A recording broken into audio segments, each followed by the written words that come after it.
people when they reach a certain age.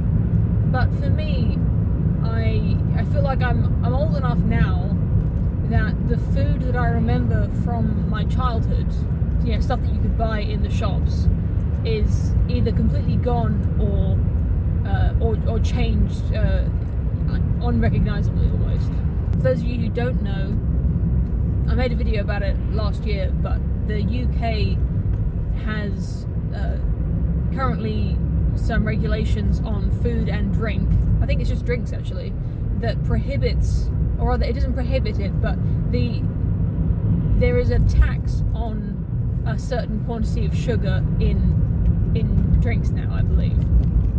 Artificially added sugar. It doesn't apply to juice or things that have naturally occurring sugar, but to soft drinks there is now a surcharge on drinks that have a certain amount of sugar above a certain limit. And the way that it was designed, I believe, who knows what the intention was behind this regulation, but the stated intention was that drinks that had a large number of calories in would be more expensive than drinks that had diet drinks that had much fewer calories. And so this would incentivize people to buy the lower calorie drink, and this would help to tackle the obesity epidemic, as they're calling it, in the UK. What has actually happened is that most of the drinks that you can buy now, the ones that used to be over 100 calories per serving, they've now cut the amount of sugar in them, and they're not selling it as a diet alternative. That is the only one you can buy. So drinks like Fanta, which is a drink I used to love as a child, as a teenager, it's a fizzy soft drink. I don't know where else they sell it, but yeah, something like a Sprite or a 7-Up, that kind of thing. It used to be, I believe, about 110 calories per bottle or per can, and it was fully sugar. Now you buy the same bottle or can, and it's about 50 to 60 calories, and they've replaced some of the sugar with aspartame or other sweeteners that are less calorie intense, and there's a sense in which it tastes similar, so that it is recognizable as the same drink. But as someone who exclusively likes to drink full sugar versions, I don't drink diet drinks. I don't like the taste of artificial sweetener, and so I can no longer enjoy a Fanta or a Sprite. And the really tragic thing, and I know this is the world's tiniest violin, but what really annoys me is that I can't get it back. There's no, I can't buy a Fanta from 2005 and enjoy it the way I used to. I don't drink soft drinks very often. It's not something I have in the fridge that I drink every day. It's something that I treat myself to maybe a few times a month, just as a little treat. But there's no amount of money I could spend that would get me a 2005 Sprite or a Fanta Fruit Twist. I just can't get it anymore.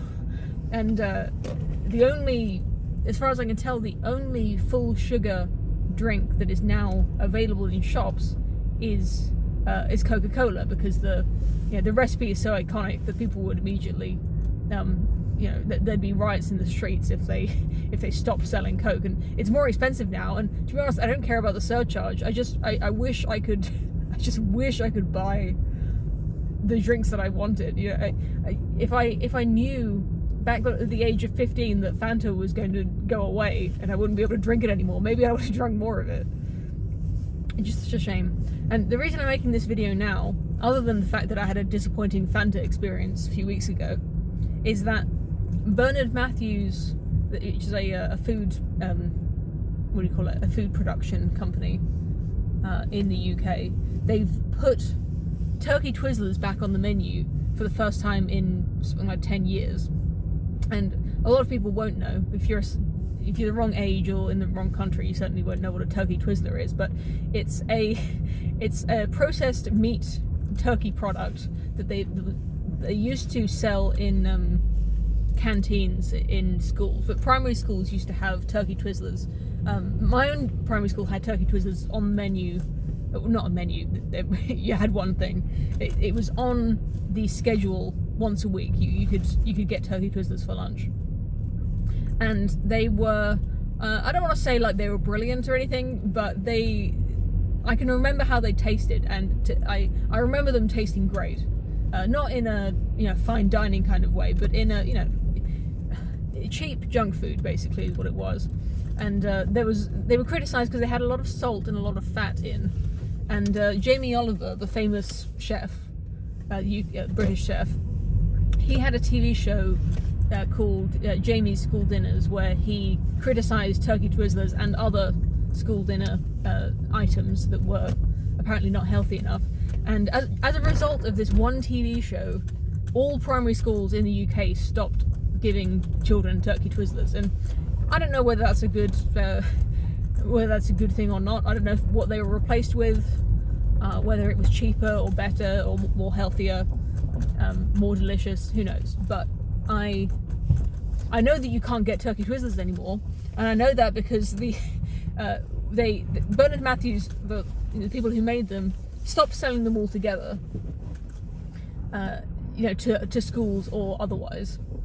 But now they're back, and you can buy turkey Twizzlers in the supermarket, but they're awful. It's the Fanta thing all over again, because I don't know whether it's just a criticism or if there's new food regulations that have been brought in since then, but the turkey Twizzlers that you can buy now are not as good. And I filmed myself making and eating them, and I'll put that footage at the end of this video. But I just want to this is just my own gripe, I guess. And I understand that it's not a cause that it's easy to get excited about, but sometimes it feels like there's so few sources of joy in life, and food, really good food, or even if it's not good food, but just food that you can enjoy, that that tastes good, or even just food that's easy to make.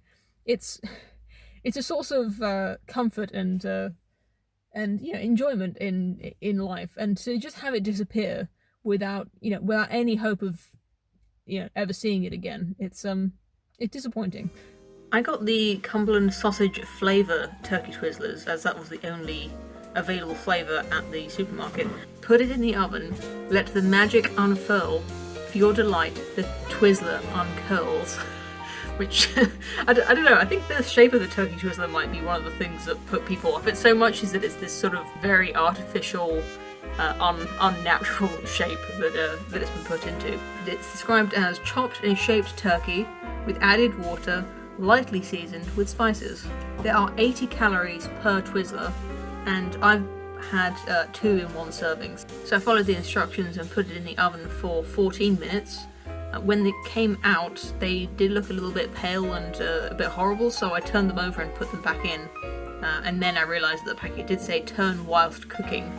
Anyway, when it came out, I was quite disappointed. I was kind of expecting a bit more browning on it, but I could tell that even if I had cooked it differently, that they still wouldn't have that sort of crustiness that the original turkey Twizzlers had.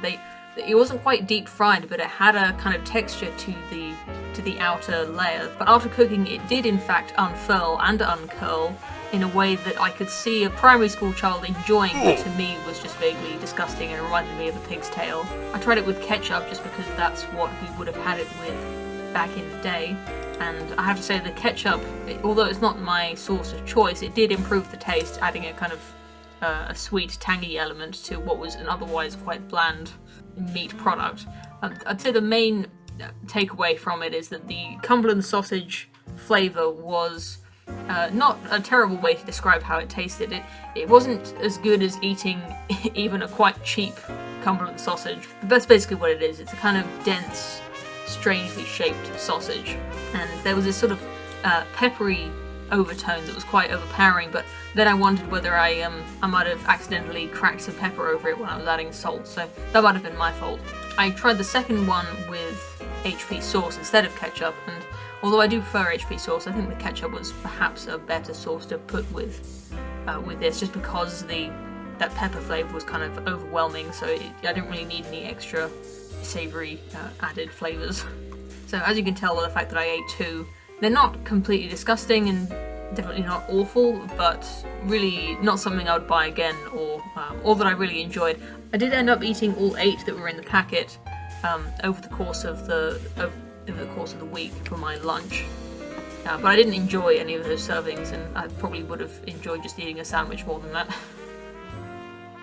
If I had to give it a short, snappy review, I'd say it was edible but quite vile. So that's all I've got for you this week. Let me know, especially those of you who are older, let me know what foods that you used to be able to get that have disappeared, and any other thoughts that you might have had after watching this video. Always interested to read what you have to say. Thank you very much for watching, and I will see you again soon.